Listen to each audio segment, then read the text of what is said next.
आपण कधीच स्वीकार करणार नाही। आजादी मागने से नहीं जीने से मिलती है आणि हा देश केवळ आणि केवळ सशस्त्र क्रांतीने स्वतंत्र होऊ शकतो असा मला ठाम विश्वास वाटतो। या जगात फुकट असं काहीच मिळत नाही आणि ते तर आम्ही स्वातंत्र्य मागतोय, मग त्याची किंमत द्यायला नको का? आणि स्वातंत्र्याची खरी किंमत आहे बलिदान।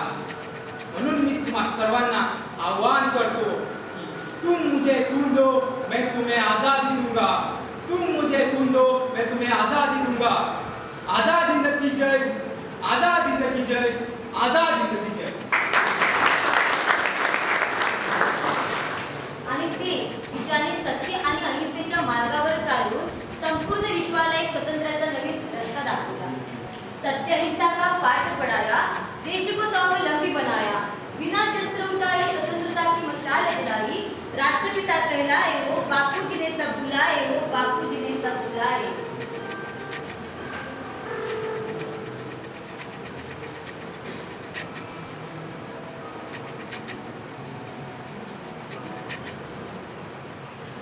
मध्ये मानवी जीवनाची निरर्थकता आढळलेली आहे। दिशेने कुणाचं निश्चित ध्येय कधी साध्य होत नाही। मारणाऱ्यांचं ना मरणाऱ्यांचं दोघेही उदाहरणे वेगळून एकमेकांना नामशेष करण्याचा प्रयत्न करतात आणि शेवटी दोघे संपून जातात। आज आपल्या देशाला हिंमत आणि हिंमत नेतृत्वाची हात आलेली आहे, परंतु संपूर्ण समाजाला सत्य आणि अहिंसेच्या मार्गात चालण्यावर यातच सगळ्याला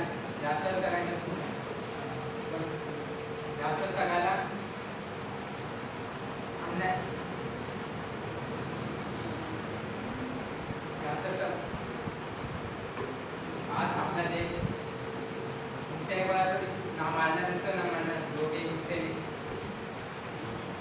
हिंसेमध्ये मानवी जीवनाची निरर्थकता आढळलेली आहे। हिंसेने कोणाचं निश्चित ध्येय साध्य होत नाही। ना मारणाऱ्यांचं ना मरणाऱ्यांचं दोघेही सुडाग्रीने पेटून उठून एकमेकांना नामशेष करण्याचा प्रयत्न करतात आणि शेवटी दोघेही संपून जातात। आज आपल्या देशाला विफल आणि विफल नेतृत्वाची आस लागलेली आहे, परंतु संपूर्ण समाजाला सत्य आणि अहिंसेच्या मार्गावर चालण्यावर प्रयत्न नाही। यातच सगळ्यांचे भले आहे हे मी सांगतो। आज हे इंग्रज आपल्या अन्याय करतायत, अत्याचार करतायत, करून जबरदस्ती करतायत, त्याला केवळ आपण अहिंसेचं उत्तर देणार आहोत। कोणी हिंसेचं समर्थन करणार नाही।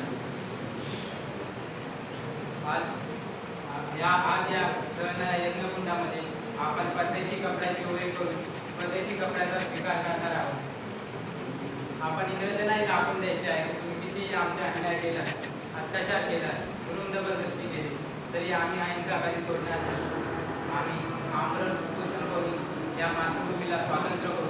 बोला भारत माता की जय, वंदे मातरम, वंदे। हॉट कॅरेक्टर्स असं वाटत होतं की मी या सगळ्यांना प्रत्यक्ष माझ्या डोळ्यासमोर बघतोय। खरंच किती महान लोक होती ही, पण या सगळ्यांचे विचारधारा वेगवेगळे असून देखील स्वातंत्र्यासाठी एकत्र कसे काय लढले? त्यांचे लढण्याचे मार्ग जरी वेगवेगळे असते तरी उद्देश मात्र एकच होता, भारताला स्वातंत्र्य करणं। आणि आज यांच्यामुळेच आज आपण स्वातंत्र्य भारताचा अमृत महोत्सव साजरा करतो। तर तुला आज मी तुझ्या असाइनमेंटसाठी काही महत्त्वाचे मुद्दे देतो। तुला मी स्वातंत्र्य भारताची गोष्ट सांगतो, तुला मी आझाद हिंदची गाथा ऐकवतो। आझाद हिंदची गाथाची सुरुवात 15 ऑगस्ट 1947 रोजी झाली आणि या दिवशी आपला भारत देश स्वतंत्र झाला।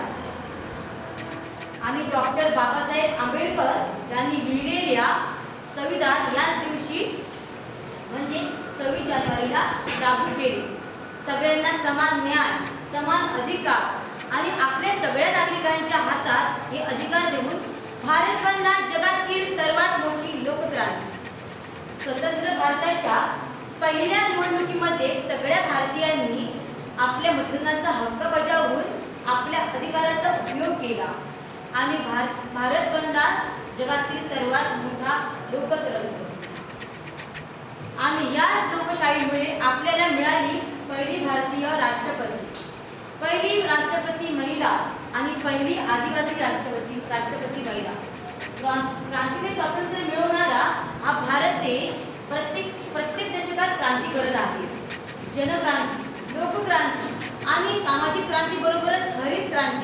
आणि श्वेतक्रांती झाली आणि ज्यामुळे शेती व्यवसाय आणि दुग्ध व्यवसाय देखील प्रगती झाली. भारताने अंतरिक्षात देखील एक वेगळीच ओळख निर्माण केली. पोखरणमध्ये झालेली पहिली न्यूक्लिअर बॉम्ब टेस्ट, कुंभामध्ये आकाशात भरारी घेणारी पहिली रॉकेट अग्नि मिसाईल आणि चंद्रयान यशस्वी झाल्यानंतर भारताने पहिल्याच प्रयत्नात मंगळ ग्रहावर